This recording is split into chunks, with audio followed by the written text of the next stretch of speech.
Okay, I think it's about time for another quarter notes. I love doing this video series because it gives me a chance to talk about albums from groups or artists that I normally wouldn't talk about just because I don't have enough for a full length album review, but I still have enough to give a little bit of an impression. You know, these are kind of my thoughts and feelings about it. They not might be quite as in depth as my usual reviews, but you know, at least I give you a good taste of what to have. So I've got four, you know, the usual quarter notes for what we're talking about. But before we dive into the music, I want to give a super special shout out to Leifon. They are my latest supporter on Patreon. So if you want to be cool like Leifon, head on over to Patreon. I've left my link down below. Regardless of what you donate, you'll get your name at the end credits of all of my videos. And depending on what you donate, sometimes you'll get just a shout out like Leifon, or you'll get a full length album review, which will be coming their way very shortly.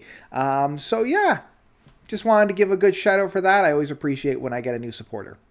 Okay, so let's talk about some of the music now. First one I want to talk about is the latest from the Aristocrats.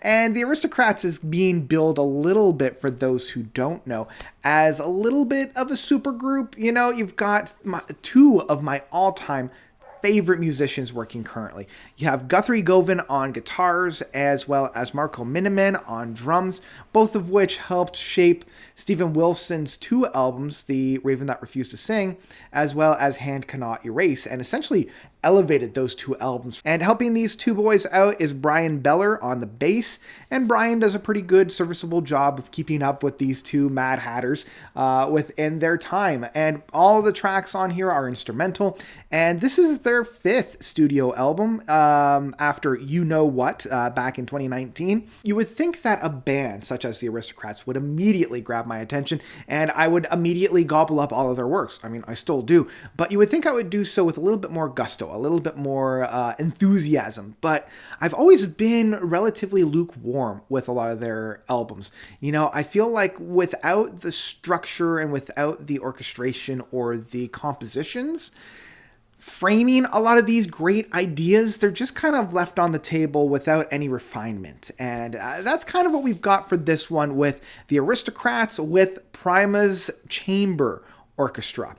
And yeah, like there are certain tracks off of this album that I really do dig. The most notable one being the Ballad of Bonnie and Clyde. Like, I love some of the really juicy and meaty aspects on here. We have very astute and immediate themes and ideas that come about and be brought forth. And the use of a orchestra to really help flesh out and bring about a lot of the different sounds. It's not just improvisations or letting the music take it wherever it is. Like, they kind of had to have a little bit of a forethought before bringing the orchestra in to help flesh out a lot of these ideas. And so because of that, there is a little bit more of a structure to a lot of these tracks, specifically on other tracks like Jack's Back, having a little bit more of that quirky fun aspect that these boys like to have. But again, crystal clear direction. The unfortunate part still is that a lot of these tracks still wander the landscape without really going too far, especially on some of the longer tracks, like Through the Flower and the last track of The Last Orders. They wander the landscape quite heavily without really bringing about a theme that gets reprised later on, or without having this really heavy, meaty hook that strings the rest of the track through. It's really just idea after idea after idea, and they're throwing a lot on the wall, and not everything sticks. And that kind of comes with the territory of the Aristocrats at this point. That's what makes them so fun. Like, if you are a musician, you're going to gobble this stuff up incredibly well. But as just a passer-glancer, I'm kind of hoping for a little bit more.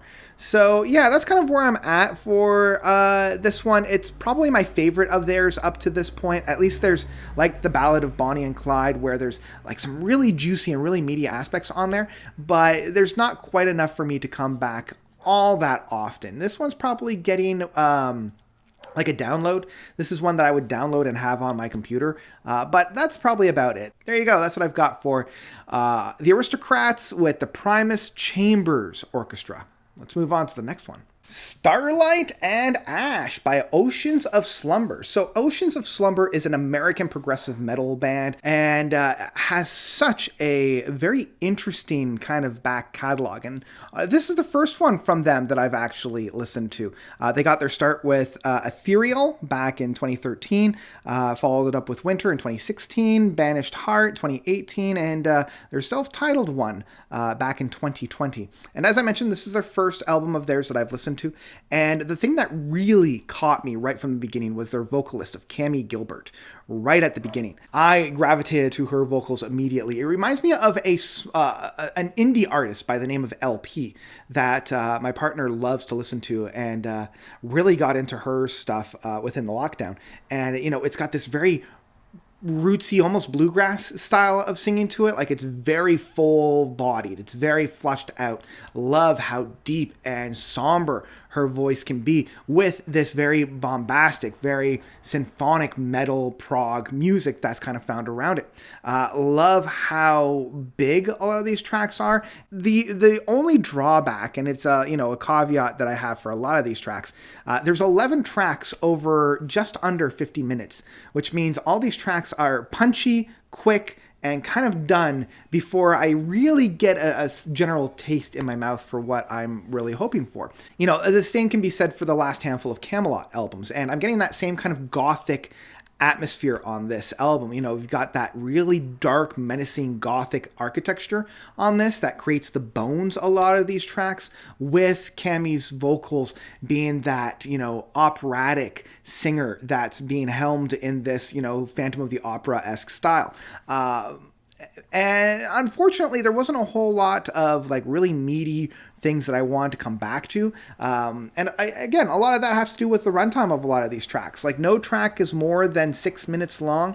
And those few tracks that are, I don't really feel as though they added too much with the extra little bit of a runtime.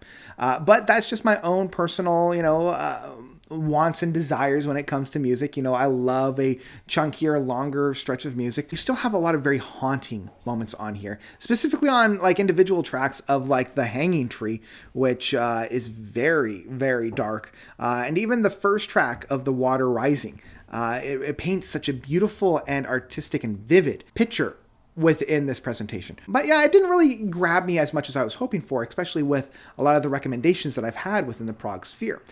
This is one that I would return to sparingly, but it has enough that I can still recommend it. It's one that I would still stream. It's one that I would say, if you're into this style of music, if you love a good symphonic, gothic progressive metal, then you're going to love this album, in the same vein as a Camelot or something along those sides. So yeah, I had a good time with this one, but it wouldn't be one that I would be returning to immediately. So yeah, that's what I've got for Oceans of Slumber.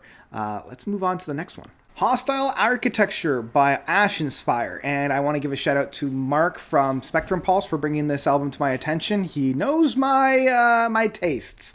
And this one definitely whetted my palate. So for those of you that don't know Ashenspire,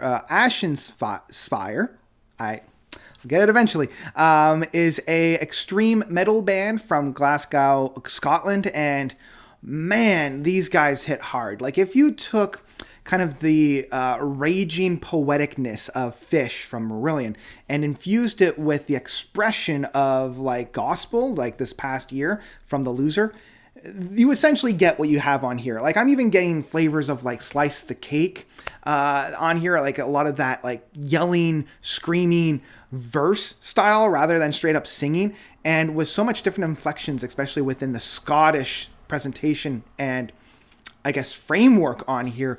You really do get some very powerful, very moving, very lyrically charged music, as well as a backing band that has, they're not shy of using avant-garde and off the beaten track musical instruments like clarinets to really flush out and bring about this very bombastic, very aggressive, very extreme metal. So if you are looking for like almost metal in opposition, very similar to like the rock in opposition back in the 70s, you essentially have something like this. And it's so emotive. You know, you can feel like this guy on the brink of having a mental breakdown. And a lot of that is within this whole concept of this very hostile architecture. It's got these extremely sharp edges and very dark corners that have this very threatening presence throughout the entire runtime of this album. And this album isn't overly all that long either. You know, we've got 8 songs over 44 minutes worth of music, and each one is just a odyssey in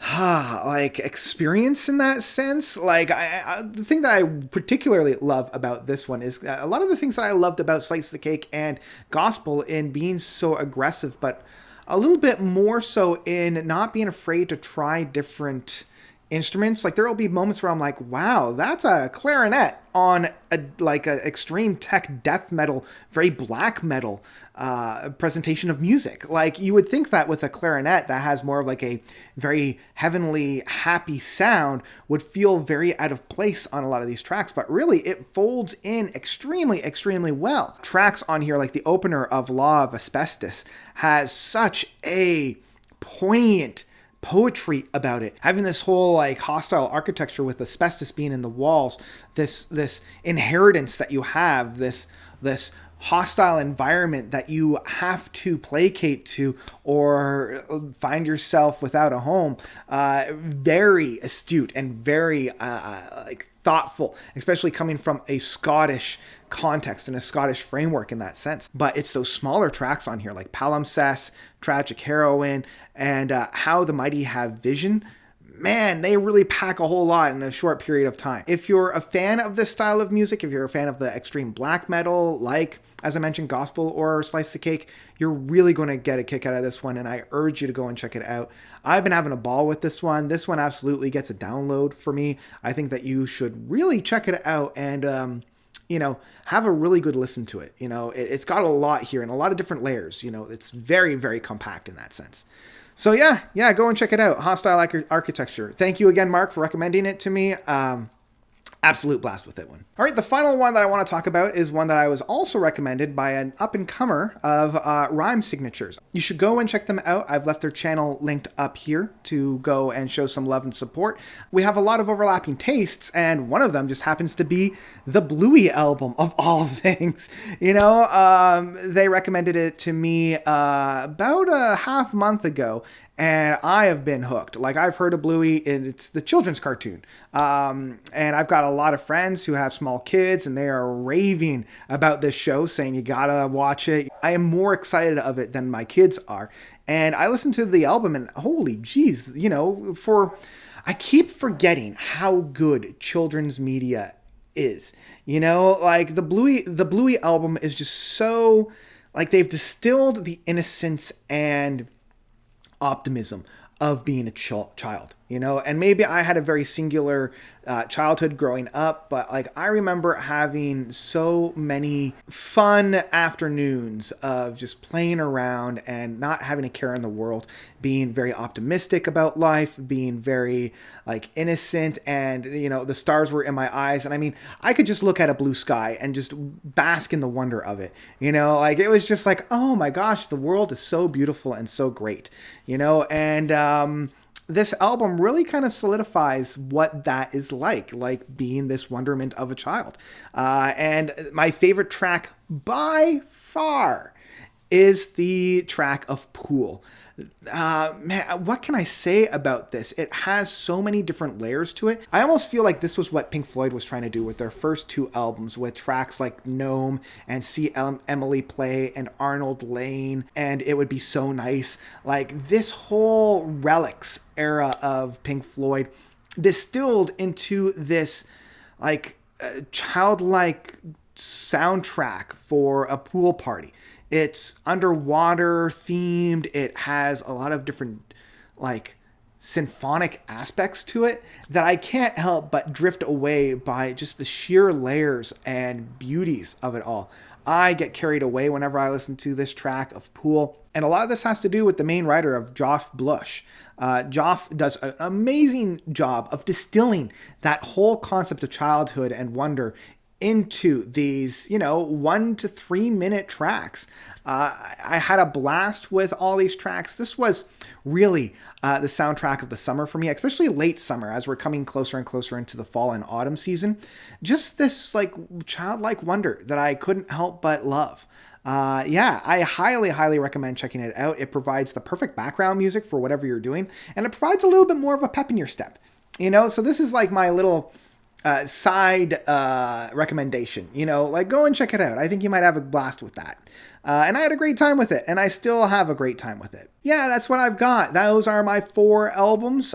We've got Bluey, which I'm going to rate as a one that you need to pick up in physical format. You've got Ashenspire, Oceans of Slumber, and Aristocrats. 4 albums that I like to varying degrees. So there you go. I hope you guys enjoyed that. What was your favorite album that I talked about? What was your least favorite album? Which one should I cover next? And I've got another quarter notes coming down the turnpike because there's a few other albums that I've been listening to that I don't quite have a whole lot to say for a full-length album review, but I have enough, and they're from prominent artists and bands of today that I figure people want to know what I think about them. So expect that in the next couple of weeks. So yeah, that's what I've got. So thank you all so much for watching, especially Leifon for their support and contribution to my Patreon. So thank you once again, and thank you all so much for watching. As always, you guys are definitely the best. And until next time, notes out.